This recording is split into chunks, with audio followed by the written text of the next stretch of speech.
The vast emptiness of space stretched before the human diplomatic vessel Horizon as it approached the agreed meeting point. Its sleek hull reflected the distant starlight, a testament to human engineering and ambition. Captain James Miller stood on the bridge, his blue eyes fixed on the main screen where the first visual of the Valkyrie royal ship was appearing. "Their vessel is 3 times our size," noted his first officer, Tom. James nodded. As expected, the Valkyrie built big.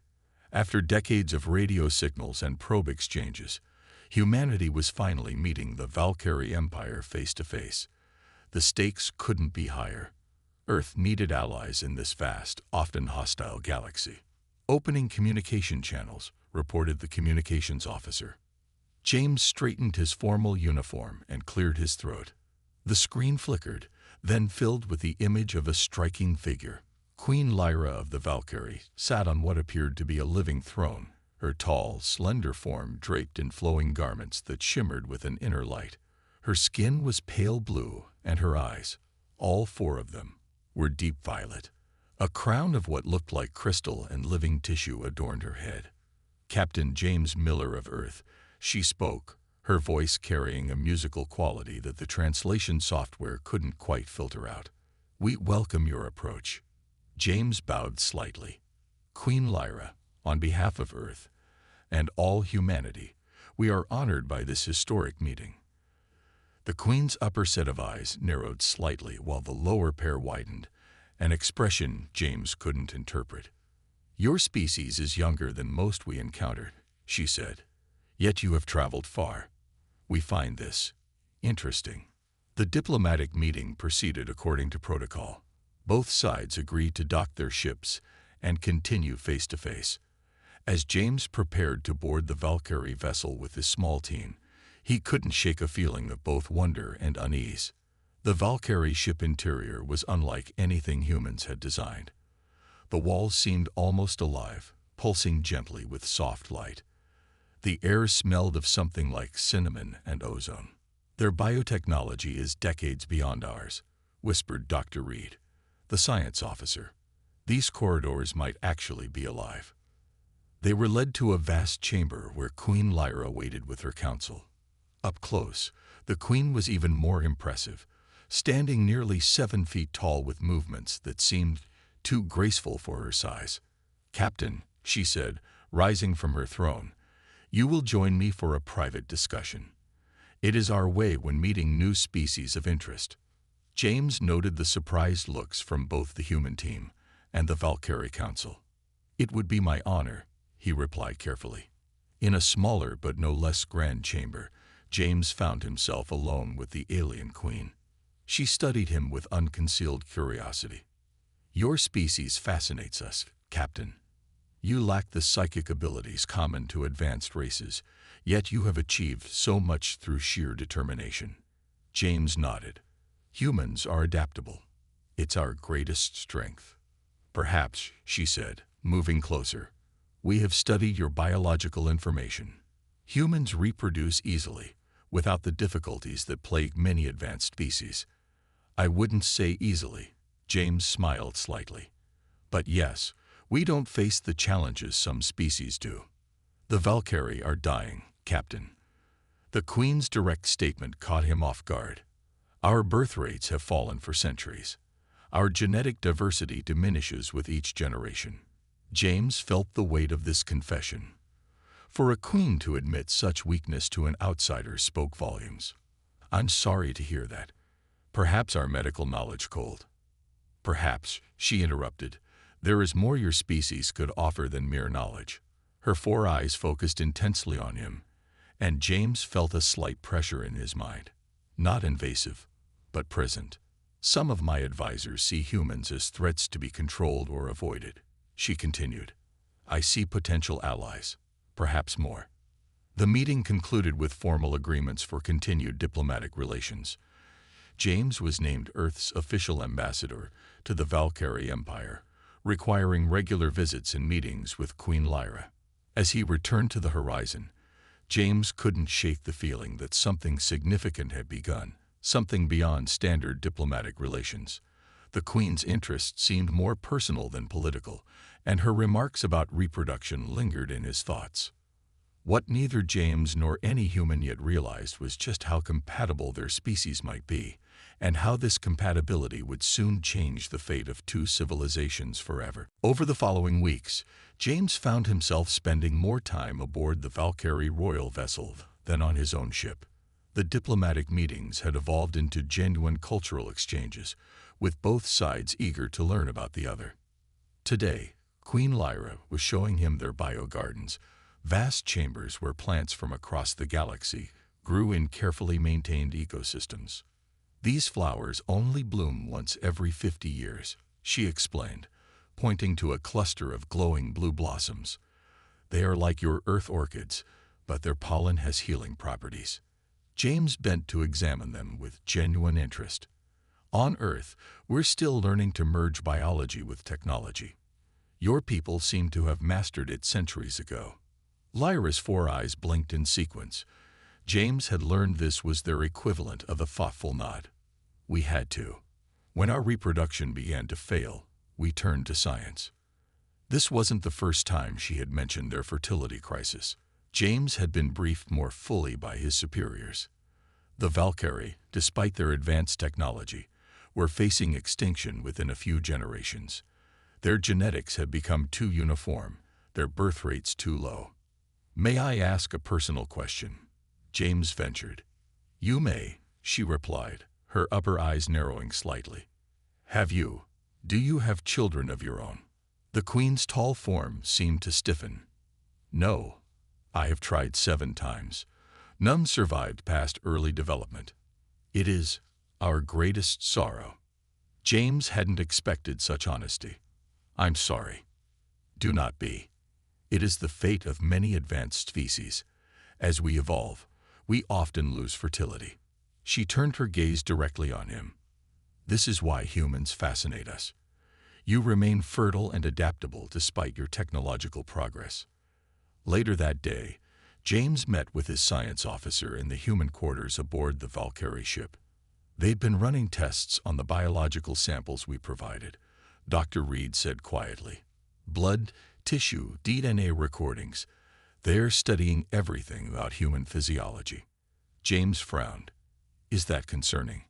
"Not necessarily." Reed shuffled through his notes. "But they're particularly interested in our reproductive biology.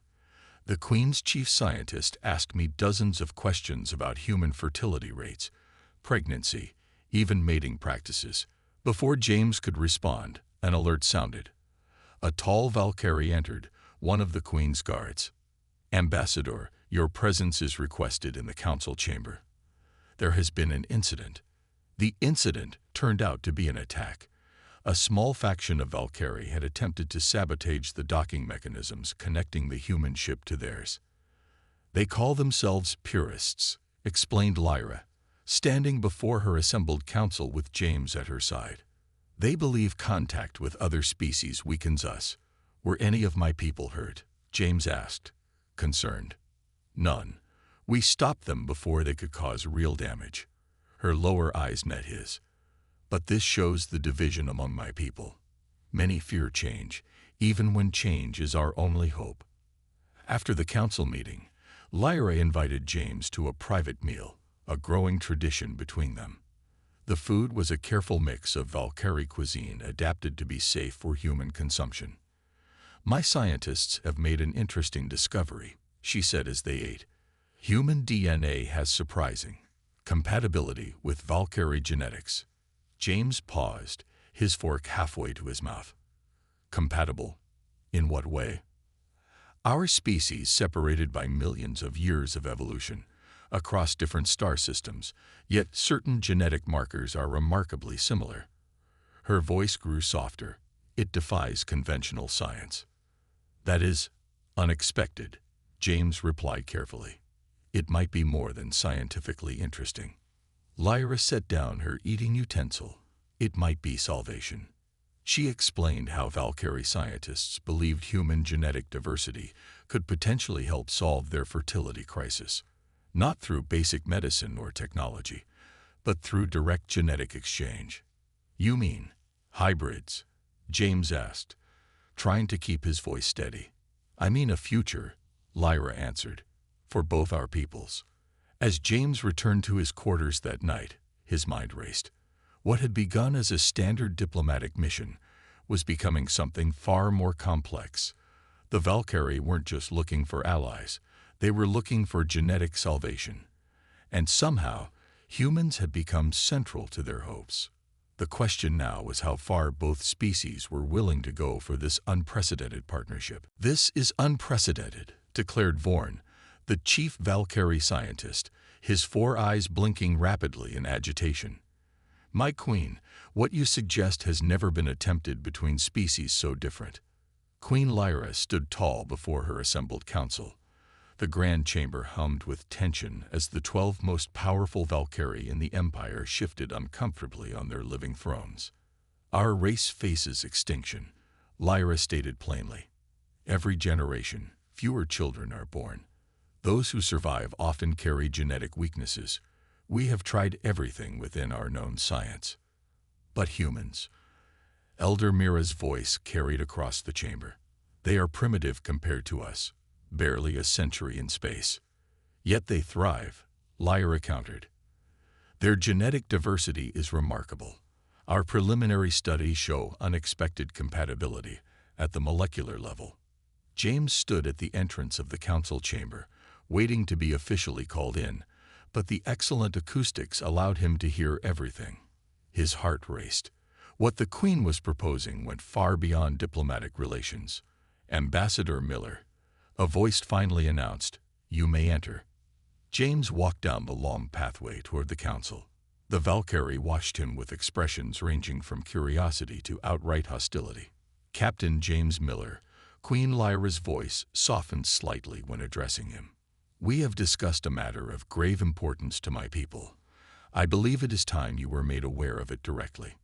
James nodded respectfully. I'm listening, Your Majesty.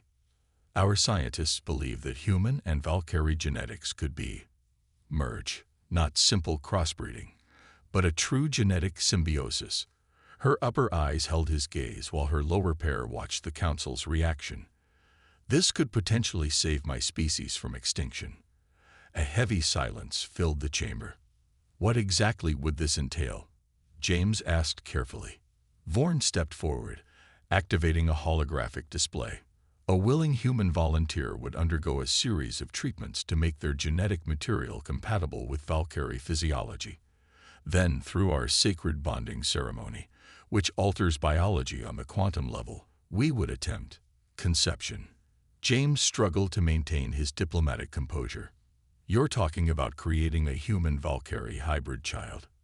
Yes, Queen Lyra said simply. I am. After the council meeting, James immediately contacted Earth. The response was predictably chaotic. Some military advisors saw an opportunity for unprecedented alliance. Scientists were ecstatic about the potential discoveries. Religious and conservative groups were horrified. 3 days later, James received Earth's official response. Proceed with caution.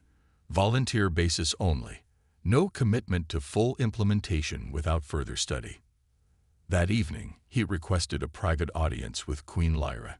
He found her in her personal garden, tending to rare flowers that seemed to glow in response to her touch. Your people's answer? She asked without turning. They're willing to discuss it further. They suggest starting with genetic research only, no actual attempts at conception yet. Lyra turned to face him. We don't have time for years of research, James. My people are dying now. Each generation fewer children are born. I understand the urgency, but do you? Her voice carried an emotion he hadn't heard before. I have tried 7 times to bear a child. 7 times I felt life begin, only to fade away. The same story repeats across my empire. James hadn't expected such personal vulnerability from her. The diplomatic mask she usually wore had slipped. If I volunteer, he said slowly, what would happen? Lyra's 4 eyes widened in surprise. You would consider this yourself. I'm asking hypothetically. She moved closer. You would undergo the sacred bonding. Our biologists would alter certain aspects of your genetic structure, temporarily, to allow compatibility. Then, she paused, then we would attempt to create life. And if it worked, a child with traits of both our species, a bridge between worlds, and hope for my people. James took a deep breath. I need to think about this. Of course. She placed a slender blue hand on his arm. But know this, James Miller, if you choose this path, you would be revered among my people forever. And she hesitated, I would be personally in your debt. Later that night, James contacted Earth again. After hours of debate with his superiors, he made his decision. The next morning, he stood before Queen Lyra in her private chambers. I volunteer, he said simply. Lyra's 4 eyes blinked in sync, the Valkyrie expression of deep emotion. You understand what this means? She asked. I do, he replied. Let's make history. 3 weeks had passed since the sacred bonding ceremony. James remembered little of the ritual itself, only flashes of blue light, strange music that seemed to vibrate through his bones, and the sensation of something fundamental shifting within his body. The Valkyrie priests had chanted for hours as he and Queen Lyra stood inside a circle of living crystals. Now back on his regular duties, James tried to focus on the diplomatic work that had originally brought him to Valkyrie space. But his mind kept drifting to the ceremony and what might come of it. Earth Command wants a full report on the mining rights negotiation. Tom reminded him as they walked through the human section of the space station, where both species now worked. I'll have it done by tomorrow, James replied, distracted. Are you okay, sir? Since that ceremony, you've seemed different. James managed a smile. I'm fine, just adjusting to all this. Before Tom could respond, a Valkyrie messenger approached them, her tall form gliding quickly down the corridor. Ambassador Miller, she said, bowing slightly. Queen Lyra requests your immediate presence in her private chambers. It is urgent. James felt his heart rate accelerate. Did she say what this is about? No, Ambassador. Only that you must come at once. James followed the messenger through the Valkyrie section of the station, past guards who watched him with new interest. Something had changed. He could feel it in the way they looked at him. The door to the Queen's private chambers opened automatically as he approached. Inside, he found Lyra standing by a large window that overlooked the stars, her back to him. You asked to see me, Your Majesty. Slowly, she turned. Her 4 eyes were wide, and her usually composed face showed clear emotion. She dismissed the guards with a gesture, waiting until they were completely alone. James, she said, using his first name, something she rarely did in private and never in public. Something unexpected has happened. He stepped closer. Are you all right? Is something wrong? A strange sound escaped her, something between a laugh and a gasp. Wrong. No. Impossible, perhaps. Miraculous, certainly. She moved toward him with grace despite her obvious excitement. James Miller of Earth, I am carrying your child. The words hit him like a physical force. He stared at her, unable to respond for several seconds. That worked. Already. Not just worked, she said, touching her abdomen. Our scientists confirmed the embryo is developing at an unprecedented rate. It carries genetic markers from both our species, perfectly balanced. They believed it would take dozens of attempts, if it was possible at all. James felt dizzy. He was going to be a father to an alien hybrid child. How do you feel? Physically, I am well. Better than well. Her voice softened. Emotionally, I feel joy. James, pure joy. For the first time in generations, there is hope for my people. Before he could respond, an alarm sounded throughout the station. Lyra's communication device activated automatically. My queen, came the urgent voice of her security chief. News of the conception has leaked. The purist faction is demanding you terminate the pregnancy.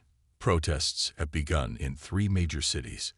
James and Lyra exchanged worried glances. "Increase security," she ordered, "and arrange an emergency council meeting." Within hours, the news had spread across both fleets. Human and Valkyrie reactions were chaotic and divided. On the horizon, some crew members congratulated James like a proud father. Others avoided him entirely, unsure how to respond to this unprecedented situation. The emergency council meeting was tense, with several members openly questioning the Queen's judgment. "This goes against natural law," declared Elder Mira. "We should be preserving our pure Valkyrie bloodline, not diluting it with alien genetics." "Our pure bloodline is failing," Lyra countered, her voice steady despite the tension. "This child represents a new path forward." "And what of Earth's response?" asked another counselor. "Will they see this hybrid as an abomination or a bridge between our species?" James stood. "I've received preliminary reactions from Earth Command. They are cautiously supportive, though concerned about the political implications." That was putting it mildly. In reality, Earth was in an uproar. Religious leaders were calling it everything from a miracle to an abomination. Scientists were demanding access to all medical data. Military strategists were calculating how this changed the balance of power. As the meeting ended, James and Lyra found themselves facing an uncertain future. What had begun as a diplomatic experiment was now the most important pregnancy in the history of two species. "We will need to increase security for both of you," said the chief guard as they left the council chamber. Lyra's hand found James. "This child will change everything," she whispered, "for both our worlds." James nodded, still processing the magnitude of what was happening. "Human, I am carrying your child," she had said with joy. Those words would echo across the stars, for better or worse. The news of Queen Lyra's pregnancy spread across the galaxy faster than either humans or Valkyrie had anticipated. What had begun as a scientific and diplomatic experiment had become the most discussed event in recent galactic history. James stood at the window of their new secure quarters, watching ships arrive from distant systems. Some came with gifts and congratulations. Others carried observers, scientists, and diplomats eager to witness this unprecedented event. "Another delegation has requested an audience," said Tom, entering with a datapad. "The Krex Empire. They're not happy." James sighed. "Add them to the list. The Queen will see them when she's feeling stronger." Lyra's pregnancy had progressed rapidly over the past 3 weeks, her body adapting to the hybrid child growing within. The Valkyrie medical team was amazed at how her system had embraced the human genetic material. "They're demanding to see her now," Tom insisted. Their message mentioned grave concerns about galactic stability. Before James could respond, a loud explosion rocked the station. Warning alarms blared as the lights flickered. "Security breach in Sector 7, announced the station's eye. All personnel to emergency positions." James grabbed his emergency communicator. "Lyra?" "I am in our quarters," her voice came through, sounding calm despite the situation. "My guards are with me. Stay there. I'm coming to you." As James rushed through the corridors, he saw station security engaging with intruders. They wore the distinct armor of the Valkyrie purist faction, but something was wrong. Their tactics seemed too organized, too professional. "They've breached the royal wing," shouted a guard into his communicator as James passed. His heart racing, James took a shortcut through a maintenance tunnel, emerging just outside their private quarters. The scene before him was chaos. 3 Valkyrie royal guards lay dead, while others fought against the attackers. James grabbed a fallen weapon and forced his way toward their quarters. Inside, he found Lyra cornered by 2 assassins, her personal guard wounded on the floor. Without hesitation, James fired, taking down one attacker. The other turned, revealing a face that wasn't Valkyrie at all beneath the helmet.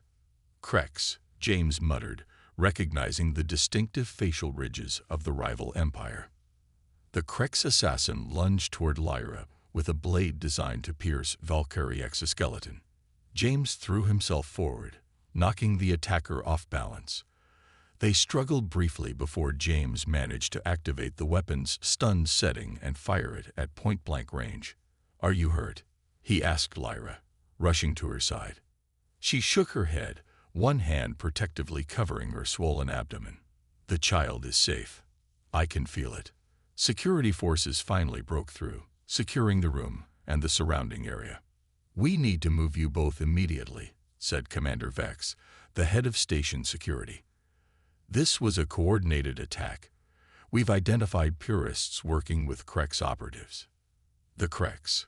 Lyra's four eyes widened. "They've never directly attacked us before." "They fear what your child represents," Vex explained. "Their ambassador has been sending encrypted messages claiming that a human-Valkyrie hybrid species would upset the galactic balance of power." Within hours, James and Lyra were evacuated to a secret location, a small Valkyrie outpost on a moon orbiting a gas giant far from major travel routes. A combined force of loyal Valkyrie guards and human special forces accompanied them. As their ship entered orbit around the moon, James received a secure transmission from Earth Command. "The situation has escalated," Admiral Lee's hologram explained. "The Krex have formally demanded that the pregnancy be terminated, claiming it violates ancient treaties prohibiting genetic experimentation between major species." "And Earth's response?" James asked. "We stand with the Valkyrie on this. The child harms no one and represents a scientific breakthrough that could benefit many species facing similar fertility challenges." That night, in their new quarters deep within the moonbase, Lyra seemed unusually quiet. "What are you thinking?" James asked, sitting beside her. "About how quickly joy turned to danger," she replied. "And about how this child has become so important to so many before it has even taken its first breath." James placed a hand gently on her abdomen, feeling a strong movement in response. "Active tonight," he noted with a small smile. "The medical team believes I may be carrying twins," Lyra revealed. "They detected 2 distinct heartbeats today." James looked up in surprise. "Twins?" Lyra nodded, her 4 eyes blinking in sequence, the Valkyrie expression of deep emotion. "Twice the miracle. Twice the hope." She paused. "Twice the reason some would wish to destroy us." Outside their window, the gas giant's rings glowed in the distant sunlight, while armed ships patrolled nearby. Their child, or children, would be born into a dangerous universe, but one that might be forever changed by their very existence. The moon base's medical facility had been transformed over the past month. What was once a simple outpost sick bay now housed the most advanced medical equipment from both human and Valkyrie worlds. Doctors and scientists from both species worked around the clock, monitoring Queen Lyra's unprecedented pregnancy. "Her vital signs are fluctuating again," Dr. Mara, the head Valkyrie physician, reported as she studied the complex displays. "The human DNA is causing her body to adapt in ways we never predicted." James paced outside the medical chamber, his face showing the strain of weeks of tension. For the last 7 days, Lyra had been confined to the medical facility as her pregnancy reached its final stage. "Is she in danger?" he asked. "Not exactly," Dr. Mara replied. "Her body is remarkably resilient, but carrying 2 hybrid children pushes the limits of even a queen's physiology." A sudden alarm caused both of them to freeze. The medical door slid open as staff rushed inside. "It's beginning," called out Dr. Reed, the human physician. "Captain, you should come in now." Inside, Lyra lay on a specially designed birthing platform, her blue skin now tinged with a silvery sheen, a Valkyrie sign of physical stress. Her 4 eyes found James immediately. "They're coming," she said, her voice surprisingly strong despite her condition. "Our children are ready to join this world." The birth of the first human Valkyrie hybrids would not be an easy one. For hours, the medical team worked to help Lyra through a process that was neither fully human nor fully Valkyrie. James remained by her side, offering what support he could in this situation beyond any human experience. "The first child is emerging," announced Dr. Mara. "Everyone prepare." The room fell silent as the first cry filled the air, a sound that began like a Valkyrie harmonic call, but ended with a distinctly human wail. "A girl," Dr. Reed said with wonder in his voice. "And she's perfect." The tiny being passed to a specialized care team had pale blue skin with patches of human pink, 2 large primary eyes, and 2 smaller secondary eyes, and 10 fingers with slight webbing between them. Her cries grew stronger as she took her first breaths. Her lungs functioned normally, one technician reported. Heart rate stable. Brain activity extraordinary. Before anyone could celebrate, Lyra's monitors began signaling again. "The second child is coming," Dr. Mara called out. "Something's different." Everyone back to positions. The second birth proved more difficult. Lyra's strength was fading, and the medical team worked frantically to stabilize both mother and child.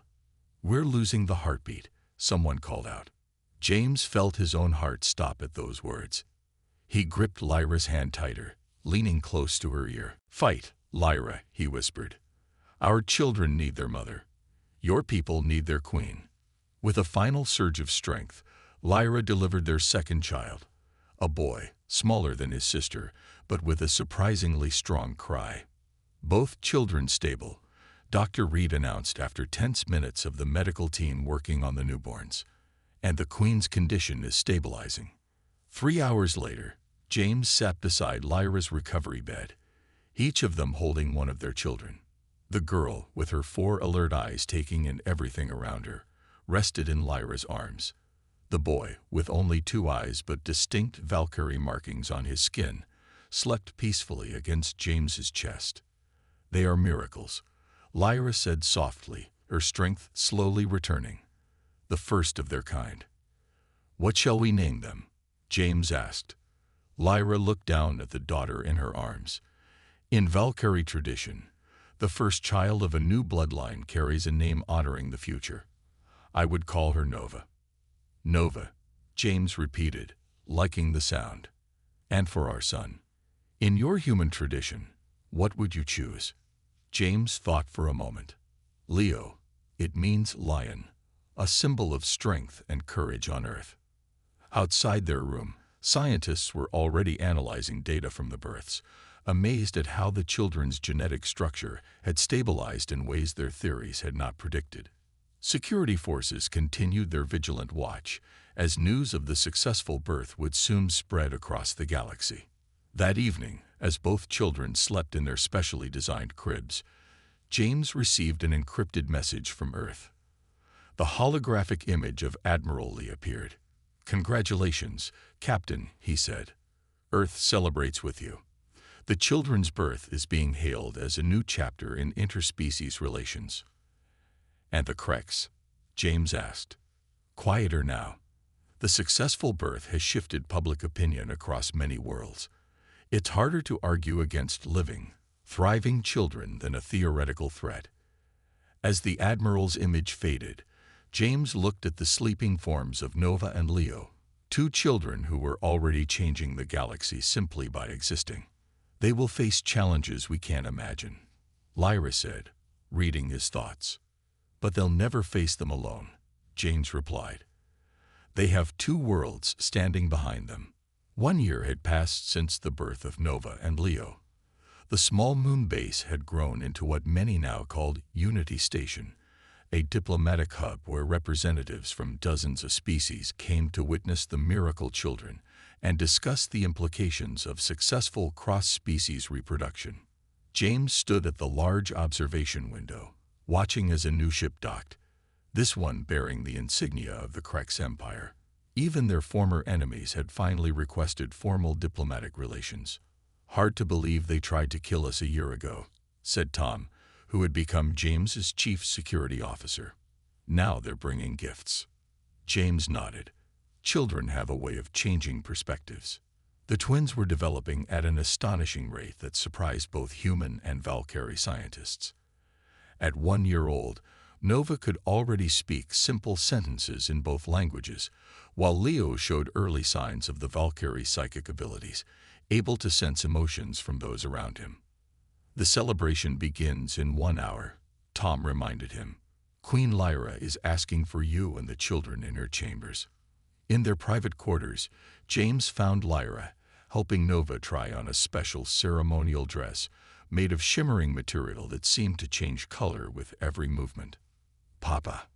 Nova called out, her 4 eyes blinking happily when she saw him.